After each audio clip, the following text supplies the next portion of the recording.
Alright, ladies and gentlemen, welcome back to the channel. Yet again, one more time, the West Bromwich Albion career mode, part 26, I believe, episode 6 of the season. And we're starting off with a Europa League game. We've got 2 Europa League games in this episode, 2 Premier League fixtures also to boot with it. And we're starting off against SK Sturm Graz. I do not know where this team is from. With all the times I've seen this team play and shit and be drawn in the Champions League or whatever, I still don't know where they're from, so I can't say where we're playing right now, but we're away from home and we're starting off trying to get off to a good start. And it's played out wide to Munayin, whose shot is saved and it falls straight to Mo Bezic, and we do exactly that. We get off to a great start. Less than 10 minutes into the game, we've created our first chances. Sobi, who plays out wide, Munayin found himself in that position so many times already in this series, just found himself drifting out wide with so much space, with the kind of angle that will allow him to shoot across goal. He's done that well, been denied by the keeper, but Bezic has turned it in. Bezic turns provider this time as he squares it to Ramadan Sobi, who created the first goal. And he hits it first time, but his shot, it's a really well hit shot. He's kind of like bent it first time, tried to swaz it into that far post, but he just can't get enough.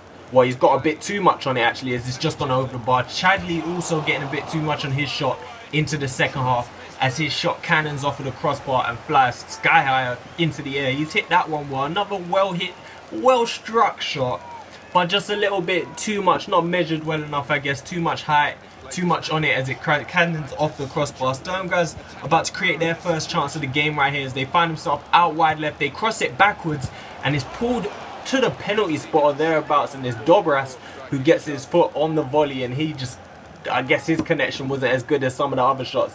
But I mean, he struck it decent enough. If he'd just been able to turn it around enough, he would have been able to turn it into the goal. 87 minutes on the clock, we're trying to kill the game off. It's Rafael Sobi again on the left hand side. He's denied by the keeper, and eventually Sturm Graz are going to get it clear before they try and create one more. We hit them on the counter attack, however. James Morrison finds Jonathan Lecco down the right hand side, trying to break forward. He skips over one challenge. He's got a whole acre of grass ahead of him, and he finds the pass which pulls it into the box. Berahino was there to tap into an empty net, and he runs off to celebrate with Jonathan Lecco. As you can see, well, he celebrates with everyone, I guess. I thought he would run off and celebrate with just Lecco, but he doesn't, and he celebrates, putting us 2-0 up and eventually getting us the win. All 3 points yet again in the Europa League. So we've got 3 points from our first game in the tournament. I believe we beat Rosenborg. I can't even remember right about now, but I think we beat Rosenborg. Now we're playing against well, not now, but then we just played against Sturm Graz, beat them, so I think we're sitting on 6 points at this moment. And in the next Europa League game, we play against Rennes, who is obviously Jan Gorka's previous club. So he'll be playing against his old club within a few weeks of leaving them, interesting enough. But we're into the Premier League action right now, and we're playing against Crystal Palace. Rain against Alan Pardew, as you can see right here. Nolan Roux gets the first chance of the game. He's doing well holding the ball up. He's got Chadley arriving to his left, and he's denied by a decent save low by Steve Mandanda. Crystal Palace, they're coming down the right hand side this time, trying to create. It's a good ball into the box. Santon tries to clear it, somehow finds his way all the way back to Benteke, and it's a decent block to deny Benteke volleying into the back of the net. We're coming forward again. It's Roux again holding the ball up well, sliding into Berahino. The first touch from Berahino was just brilliant to create that space, create the opportunity to find the back of the net, which he was denied by the keeper. This time it falls to Nolan Roux. So we're just creating all types of chances right here, all types of danger against Crystal Palace. But the ball falls to Nolan Roux. He can't find the back of the net with the left foot, first time strike, and Ren Kerosine's just pissy saying this is how you do it.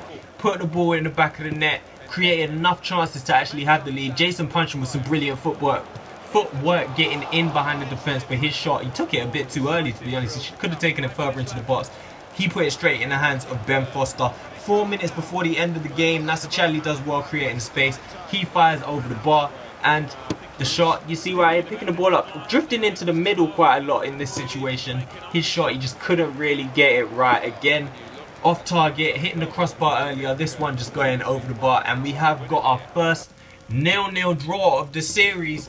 Dropped some points against Crystal Palace, especially the way we performed in that game. Should have really done better with the finishing. Denied a few times by Mandanda. Roux had a really golden opportunity when it fell to him in his left foot around the penalty area, but now we've got to forget about that as we go to the Olympic Stadium to face West Ham. I really like the Olympic Stadium in this game. I don't know, I've never really paid attention to it so far this season watching West Ham play there, but it looks really nice on this game. It looks really nice, as you'll see in some of the highlights. We're up against Slaven Bilic this time. Rain Kerosene hoping to get going again with another 3 points after dropping some against Crystal Palace in this game. This is the lineup we're going with: Munayin, Gorkov, Bezic and Chadli in the midfield, Berahino and Rue right there. It's pretty much our strongest possible side. A few mostly young faces on the bench right there. No Jakob in the starting lineup this time. Bezic obviously coming in there to replace him. West Ham get the first chance of the game this time. Payet finding Kouyaté with a beautiful pass to get into the middle of the pitch, and it's a really good save, I guess, but Kouyaté should have done a little bit better to get the ball away from Ben Foster, other than hitting it straight down his throat. But Reece James getting forward with a long range strike straight into the hands of Darren Randolph, who for some reason they play instead of Adrian in this game, but Randolph made a really good save this time to deny us that strike. 43 minutes on the clock. Manuel Lanzini, who was their most dangerous player by a mile, finding Ayew, who turned inside, and his shot was denied by Ben Foster, again having a brilliant performance. We are the best defensive team in the league at this point in the season, only conceding 5 goals. So Ben Foster, I mean, even though he's getting older, we don't really need to replace him at this moment in time. Lanzini getting in behind the defense again, trying to go across goal, and this again, Ben Foster denying him. But that was it for that game. The second half was pretty much dead.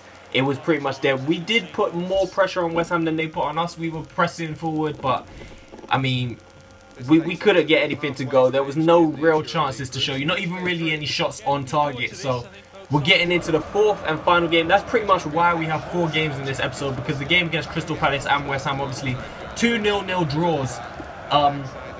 Neither of them had too many highlights to show you, so we're adding the 4th, an extra one, which is against Darren. As you can see the lineup right there. Gorkov is starting against his former side. CO starting up front, and Paul George's Entep starting on the left hand side. We were able to create the first chance right here as Jakob lofts it into the box.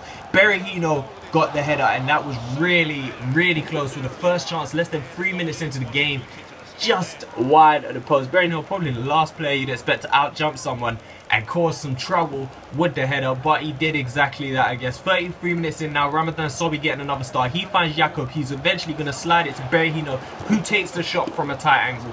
It's another good save. We've been being denied so far this episode by a lot of saves by the keepers. We need to up our finishing ability from what it seems in this episode. Lecher pushing really far forward. He finds Berahino, who finds Gorkov trying to get a goal against his old side, but he couldn't bend it into the far post.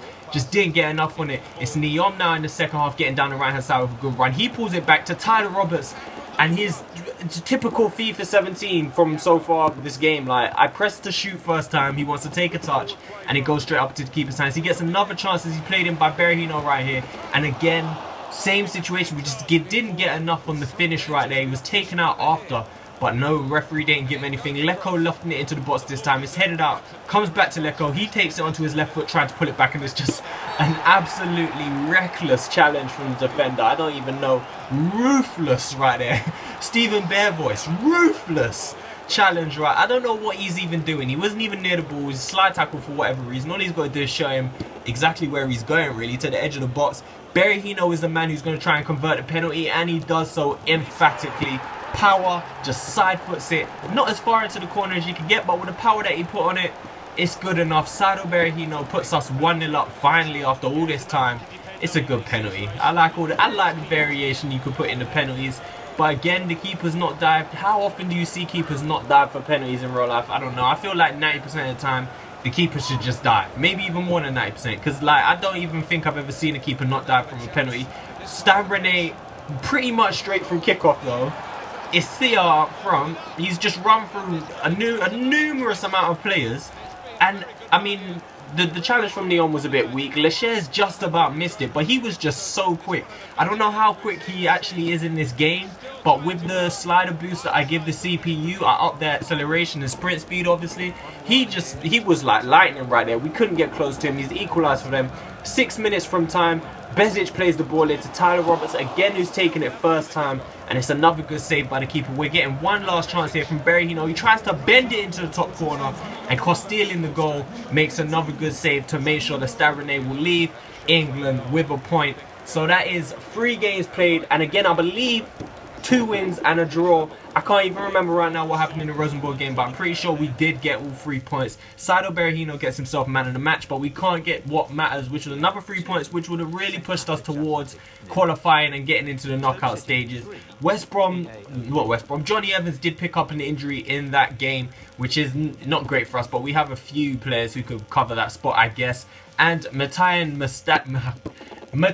Nastasic has picked up a broken ankle. He'll be out for 3 months for Arsenal, who obviously we sold him to earlier in the summer window. Arsenal are sitting 5th. Man City have flipped it around. You remember they finished about 13th last season, where Spurs are sitting now. Man City have started this season in the first place.